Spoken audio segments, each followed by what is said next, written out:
Asiwaju Bola Ahmed Tinubu's declaration has stirred a lot of political parties. Now, a lot of networks and support groups are on ground trying to galvanize support for this particular man who they feel should be the one in the presidency come 2023. There are founding network foundations that have actually been with him for over 10 years. And today we'll be discussing with one of those foundations Director General, particularly Asiwaju Grassroots Foundation, who is in charge of Asiwaju Project Beyond 2023. Voicetv today is bringing you Barrister Rilwan Opanachi to walk us through the vision and the reasons why they feel that galvanizing support for Asiwaju Bola Ahmed Tinubu is the right thing to do.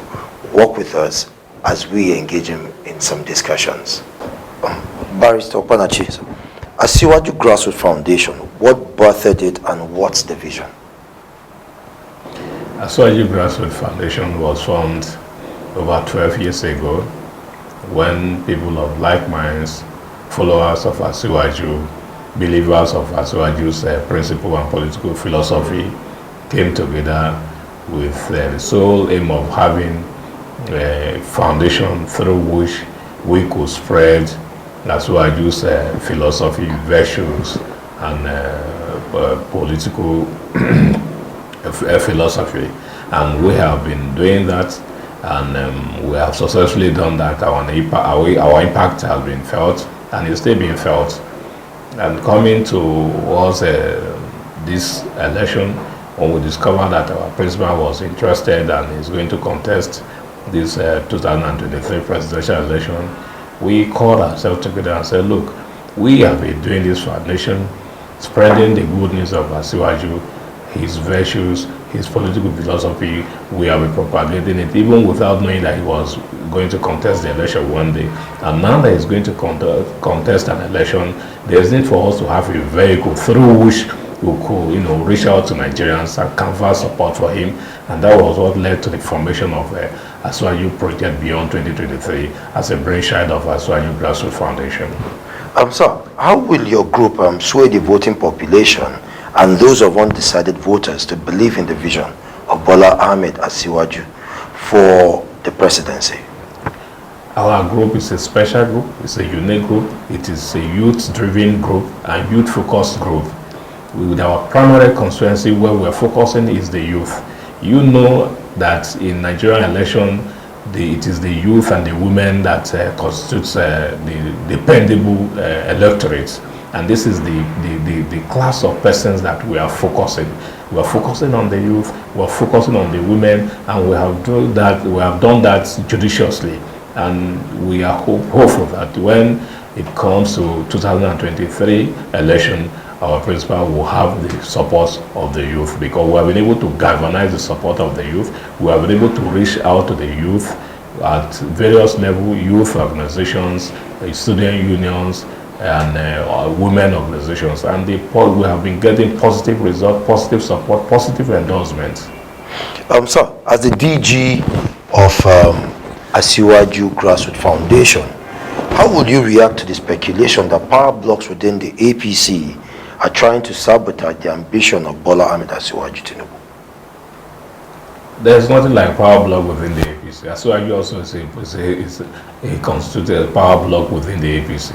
He has his followership, he has his supporters, he has people behind him, he has his lieutenants. He's a general with battalions of armies behind him. So if Asiwaju is not expecting a situation whereby there won't be anybody that will not presidential interest in APC. No, he's a Democrat. He welcomed this, he envisaged this, so he's ready for it.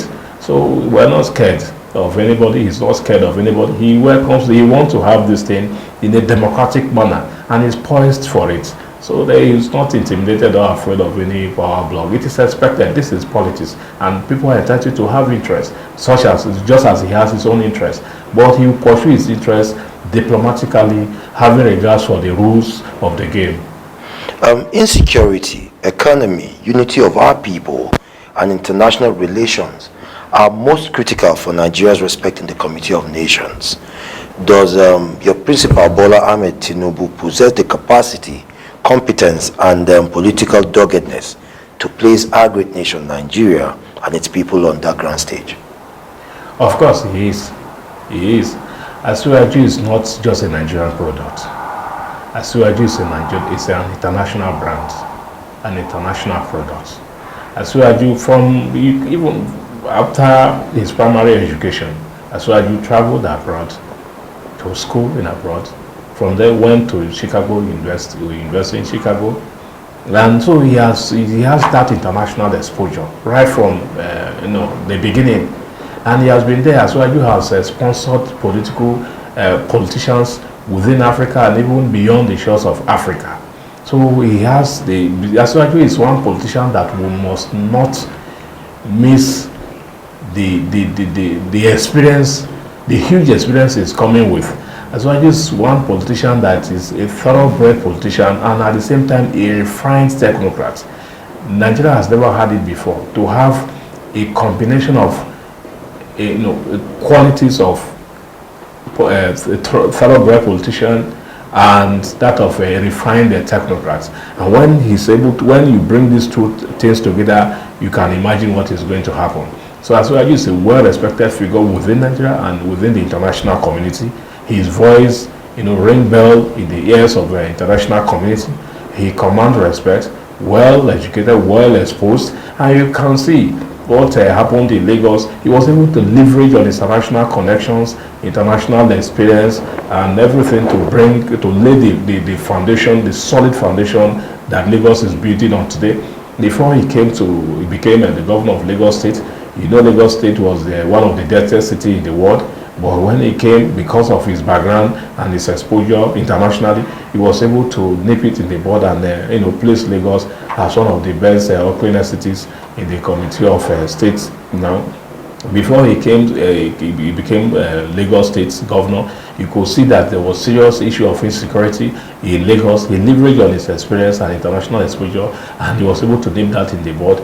Not just reducing insecurity in Lagos, but the actors of the insecurity in Lagos were brought under the control of government, refined, and turned into useful citizens. And you have some of them working in private sectors and even in public sectors, such as LASPA, KAI and other government, even Loma and other government agencies.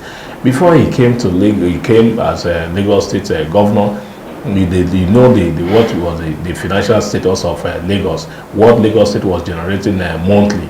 It was less than 600 million annually from internal revenue generation, but he was able to up his game. He was able to lay the foundation that Lagos State could boast of over 55 billion monthly as internal revenue generation. Before, when he came to Lagos, you could recall that the president just commissioned the Dangote fertilizer in Lekki Free Trade Zone. He conceived that idea. He was the one, when he came 19 years ago, that is when he conceived the idea of having a Lekki Free Trade Zone where you have a port, you have seaport, you have refineries, you have this, and you can see that his vision is being realized. So he's a visionary leader. He's a leader that commands respect anywhere, anytime, and this is the kind of leader that the world is waiting for, and we cannot wait, to make him the leader that everybody will be happy to have. So with all this impressive retinue or resume that you've actually wheeled out, which is actually evident based on the Lagos State example, Asiwaju seems to be considered the strongest opponent, not just for APC, but by other opposition parties altogether. What makes him so? Asiwaju is a unique individual. He's a unique person. He has an unimaginable personality. Asiwaju is in the class of Awolowo. This is once in a generation. You must have people with unique personality like Asiwaju. If you look at it, in 1999, Asiwaju became governor alongside with 35 other persons. But today is the last man standing. He's the only man that is being reckoned with, who continue to be relevant from 1999 to date. It is not for nothing. it is because there's something unique about him. He is a force to be reckoned with, and he has demonstrated that. You understand? He has demonstrated that in things that he has done.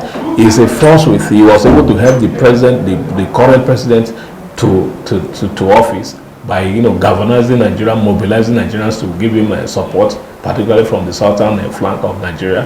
So Asiwaju is a force.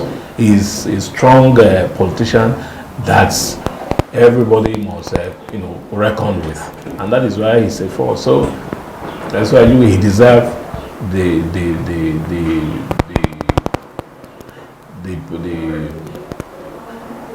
way he deserves to be reckoned with. He's a force to be reckoned with, and he deserves to be reckoned with. Internal crisis and shifting of the convention date of APC have been considered by opposition as signs of fear of losing power come 2023. Do you see the party getting their act together and going strong into the coming elections? Of course, I see that. In a party that you have the sitting president, and in a party that you have a person, the personality of Asiwaju, you should know that they will always resolve internal crisis. And they have demonstrated that. They have demonstrated that you could see that the peace is being restored in the party. But the party is on the same page as regards who is to contest, who is not to contest. So the party has mechanism, it has capacity to resolve internal crisis. Particularly that they have a leader that all of them look at, which is the president. When you have a president as a political party, you'll be able to leverage on your position to ensure that internal crises are resolved within the party. So when you have Asiwaju, who is a cosmopolitan politician, a thoroughbred politician, a businessman, who is a sound negotiator, you can go to bed and believe that internal crisis can easily be resolved within the political party. It's not a party without generals. The APC is a party with generals with experience, and Asiwaju is taking the lead. APC major opposition, PDP, believe they have the solutions to Nigeria problems and have all it takes to win against your party come 2023, citing the FCT election as the first of many to come. Do you believe they can? I don't think APC is a solution to Nigeria. PDP is a solution to Nigeria problem. Rather, it's a problem Nigeria, has been facing and is still facing. They don't have capacities to solve the problems. They are the creators of these problems. They don't have the goodwill to solve the problem.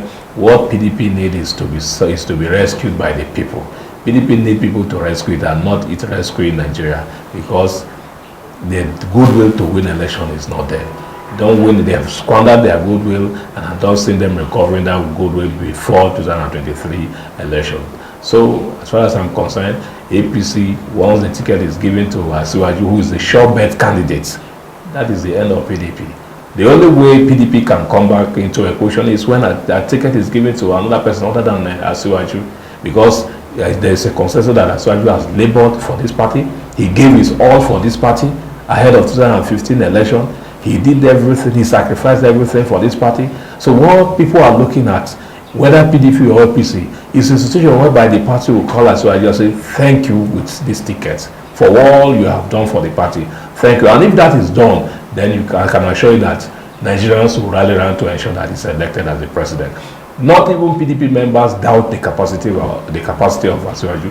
Not PDP members doubt the Asiwaju's accomplishment as governor of Lagos State. Nobody in this country doubts the fact that Asiwaju is a unifier.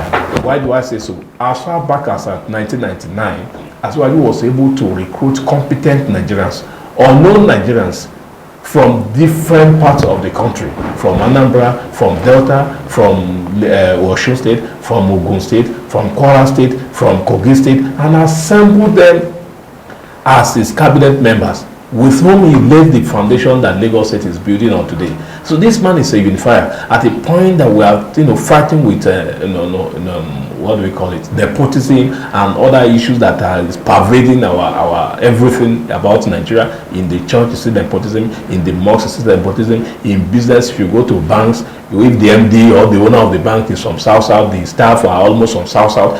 We need this person of Asiwaju, who is a unifier, who has proven that he is a destabilized Nigeria. He is a true Nigeria. He believes in Nigeria. He believes in competency. He believes in harnessing resources from every part of the country to ensure that Nigeria takes its pride place among the community of a nation. So there is no better candidate in 2023 election other than Asiwaju, because it is very clear and evident that he has the capacity to deliver, and surely he will deliver. And another thing that gladdens our heart is that we were with Asiwaju yesterday, this morning rather, and he told us that, look, we've had our time, that he is not in this struggle because he wants to get anything or because he wants to achieve anything personally for himself, but to build the foundation whereby the youth can be proud to be Nigerians, to lay the foundation whereby the youth can be called upon to build on. That where Nigeria is now, it requires the experience that he has, it requires the sagacity that he has, it requires the vision that he has. He needs to put these things into action and lay the foundation. Then the youth can now take over from there. I think the youths are happy, the youths are with him, and in 2023 the result will be evident. The vote that will come from the youth bloc will be evident. Okay, sir.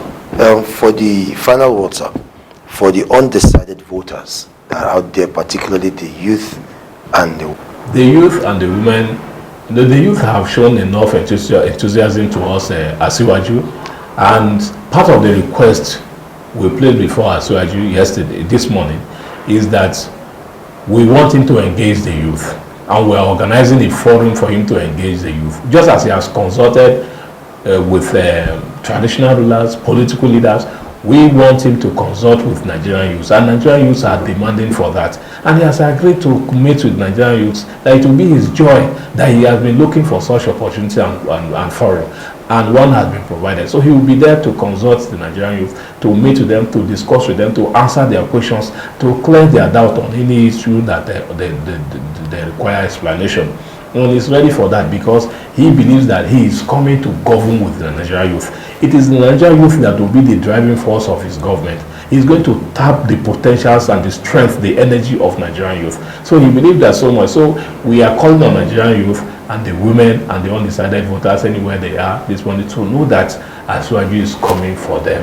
He is coming for their interests. He has nothing to lose again. He has nothing to gain again. Rather, to lay the foundation necessary for the youth to be able to emerge and take ownership of this nation.